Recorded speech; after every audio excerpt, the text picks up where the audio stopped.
Announcing War Bonds, $5.99 get you 2,000 War Bond points to buy additional bayonet skins and cigarettes. So Battlefield 5 will be a modern military shooter, but what can they do in that setting that hasn't been done before? A while ago, a rumor was going around that Battlefield 5 was going to be set in World War I. I thought it was a hilarious joke, but it actually gained some traction in the Battlefield community. All right, I'll eat my words. Bring him in.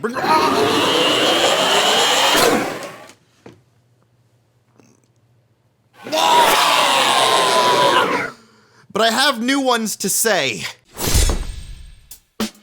There it is. It happened. Battlefield 1. Battlefield 1. Battlefield is the only series I know that can get away with that stupid naming convention without coming off silly or so far up its own ass that it destroys its entire core audience. Anyways, yes, I was wrong about Battlefield 5.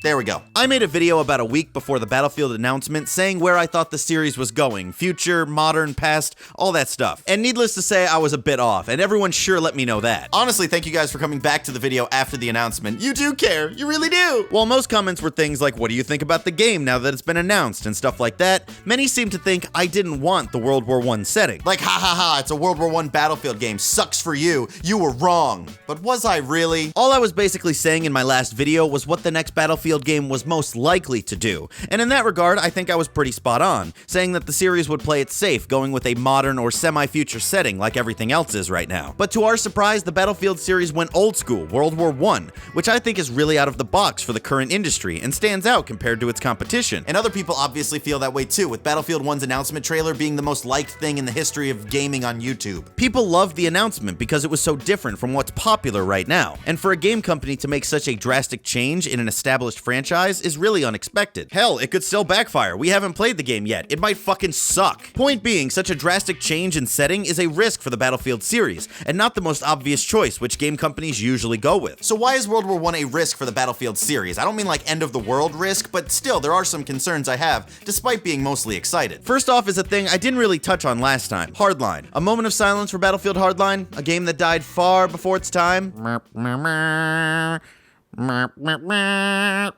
Alright,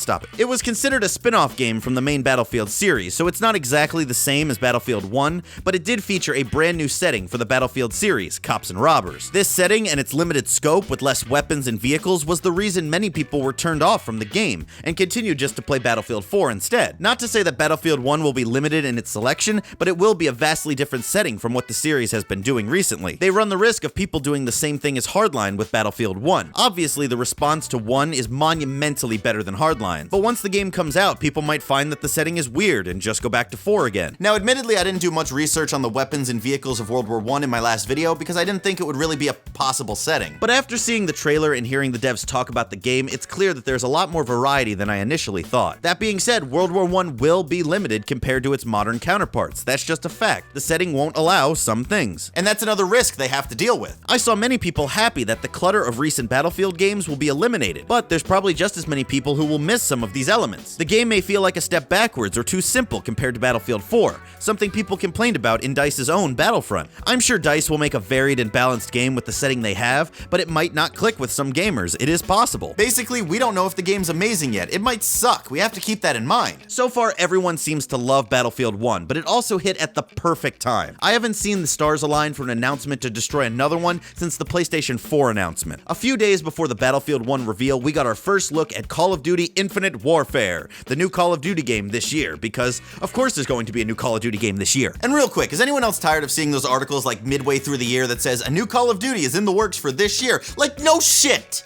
No shit, a new Call of Duty is coming out later this year and they're working on it. Thank you for the news article. Call of Duty actually had some excitement behind it before the announcement because of the Call of Duty 4 remastered leak, but as soon as the Infinite trailer dropped, it all went to shit. People didn't want Future, especially since they were looking forward to the Call of Duty 4 remastered announcement. Then, along with the disappointment of Infinite, Activision told everyone the terrible news. You have to buy Infinite to get Call of Duty 4.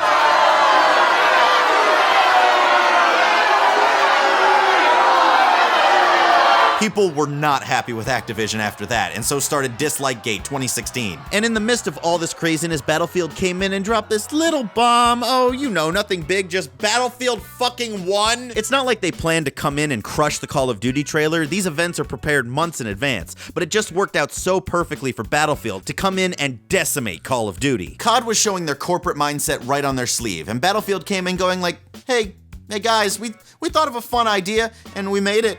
We hope you like it. Here it is. What do you think?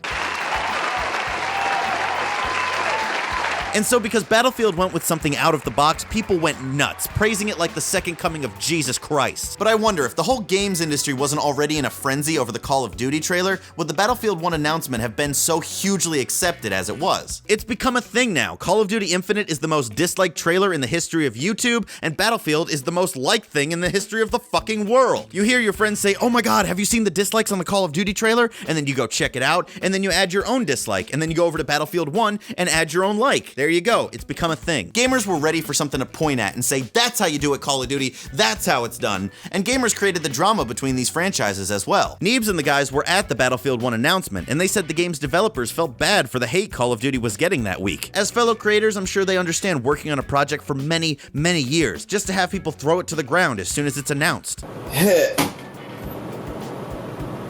So with all this drama, I'm looking forward to seeing what it looks like once all the hype dies down. Will people start to find problems with a World War I Battlefield, or find things that they actually like about Call of Duty Infinite? The more I say Call of Duty Infinite, the more it makes me think of BioShock, which is weird. Now people are gonna ask, hey, have you played Infinite? And I'm gonna be like, Call of Duty or BioShock? Ugh. Both might be terrible games. Anyways, let that hype train die down and see where we stand from there, because right now, excitement and hate is inflated in the heat of the moment. Battlefield 1 does have me excited though. The Battlefield 1 setting does simplify the game in some ways, but hopefully it feels gritty and intense. That's what I want to see at least. Thank you guys so much for watching. I just wanted to make this quick update to the whole Battlefield 1, Battlefield 5, you were wrong announcement. I'll be doing more videos on Battlefield 1. I want to cover like what's lost with the new setting and other topics like that. If you guys have ideas for topics for videos about Battlefield 1 you want me to do, please leave a comment below. And also let me know what you think about just the Battlefield 1 announcement. Are you excited for World War I? Do you wish it was still modern? What do you guys think? Just be honest in the comments. Let's talk about it.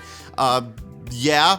Jump cut. If you enjoyed this video, please hit that like button to support the show and subscribe to the channel if you're not. Also, guys, last time I forgot to bring up, I Twitch every week, Fridays and Mondays right now, but every week there's Twitch streams. If you guys want to check out Twitch, I usually play Battlefield and a bunch of first-person shooters on there. Check out Culture Shock Network on Twitch. There'll be a link in the description below.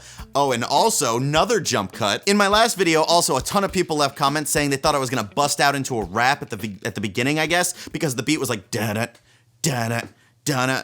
Hey everybody, my name's Anthony, and I started talking like I was gonna rap, so I thought it was time. That's right, it's happening.